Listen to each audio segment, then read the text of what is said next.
some of the biggest risks you have taken in your professional life? I started at a journalism school, and within that journalism school, I studied public relations because I prefer marketing over journalism. They had just started a new program called Digital Media Entrepreneurship. Through that program, I joined a crowdfunding space. I literally just walked in and said, I just want to be here, like internship, hire me, whatever. I learned about web development and running a business and event management. Running events led to there being a game night. It was a big community event that was like 50 people a week, just regularly coming in, just playing the newest games coming out. These are like the very first games that are coming out from Kickstarter, right? The very first games that are being crowdfunded. And then that led to my further understanding the crowdfunding platform that is Kickstarter and re-implementing my knowledge of digital media entrepreneurship into what was happening on Kickstarter for board games. What was the core of that risk? Like, what was the risk you were taking?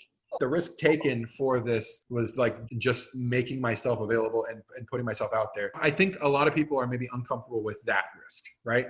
That is probably the biggest risk. We take for granted everything that goes on Kickstarter right now. Every single thing that is on the page was not a given even 3 or 4 years ago. So even saying something like how to play, some games didn't include how to play videos or rule books or anything like that. Some of them had like no shipping terms, like all of these things that a backer would have an immediate red flag for not backing a game was just like not true at the beginnings of Kickstarter. So I took all of that information and tried to formalize it. Mm-hmm. And so if my claim to fame is anything, it's that I helped formalize what needed to be in a campaign to be more successful, to build trust with backers. People find success through that and make these giant campaigns now through crowdfunding. And it is a gamble. All of it is a gamble. And so to commit my entire career choice into this world, that's a risk. That's not for the faint of heart, I think.